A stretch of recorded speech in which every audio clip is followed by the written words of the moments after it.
Salutations! Après avoir présenté le petit studio 3 Hz ainsi que deux des productions les plus originales qu'il présentait, j'ai décidé aujourd'hui de recommencer sur la présentation d'œuvres méconnues ou qui méritent plus de reconnaissance. Et aujourd'hui, ce sera avec un court métrage qui plus tard est devenu un long métrage. Il s'agit du projet Kenko Roll et de sa suite Kenko Roll Connect.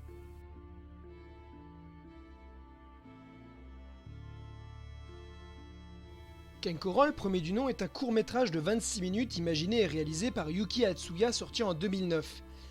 Mais d'abord, avant de parler du bonhomme, on va parler de la spécificité de ce court-métrage. Kenko Roll est animé par un seul homme, et c'est bien sûr Yuki Atsuya en personne. Bon, il aurait été aidé par un autre animateur, Mebae, qui lui aussi aime les défis puisqu'en 2009, il réalisa un court-métrage nommé Thailanders pour le studio Picograph, qui n'a produit que ce film depuis la création en 2001. Mebae est aussi illustrateur de manga ou light novel, comme avec les séries Genèse ou encore Non-Scale. Bon, maintenant revenons à Yuki Atsuya. Il est connu pour avoir été le chara-designer de 3 des 6 films Digimon Try, mais aussi de la série Tsuritama du studio i1 Pictures.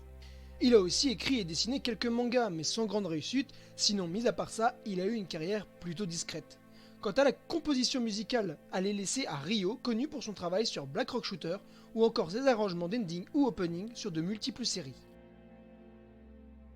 Kenko Roll, ça raconte l'histoire de Tetsu, un jeune lycéen capable de contrôler un monstre extraterrestre nommé Kenko, dans un monde où la Terre est envahie régulièrement par d'autres aliens de la même race. Mais tout va dérayer le jour où Yuki, une camarade de Tetsu, apprendra l'existence de son pouvoir. Je vais maintenant parler des points faibles et des points forts du court-métrage. Le point fort principal, c'est pour une réalisation aussi minime, Kenko Roll arrive à nous offrir de bonnes séquences d'animation, surtout sur le characting et le morphing, toujours signé par le réalisateur. Pour ce qui est des points faibles, mais malheureusement le point noir du film, c'est que dû à sa longueur restreinte, le film manque de profondeur et de réels impacts sur l'histoire. Mais heureusement, en 2019 sort Kenko Roll Connect, le format ultime de Kenko Roll, maintenant devenu un long métrage. Car oui, pour récapituler, en juin 2019 sort Kenko Roll Connect. Il s'agit d'une suite de Kenko Roll qui reprend l'entièreté du premier volet pour lui rajouter 50 minutes de contenu, et donc lui rajouter une histoire plus profonde ainsi que de nouveaux persos qui permet de se sentir beaucoup plus investi dans la narration. Malgré le contenu supplémentaire de presque une heure, l'équipe ne change pas. Atsuya Yuki reste le seul maître à bord de la production. Je ne parlerai pas de l'histoire de Connect pour ne pas spoiler l'entièreté du premier volet, mais sans aucun doute, cette suite est une très bonne chose pour cette série qui souffrait de sa durée relativement courte. Toutefois, la fin de Connect est ouverte à une suite.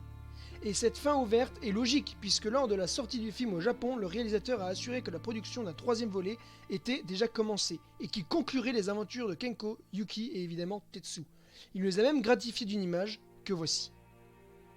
On espère donc le voir très prochainement, et pourquoi pas en salle en France. Allez, merci de m'avoir écouté, on se retrouve bientôt pour une nouvelle vidéo. Salut!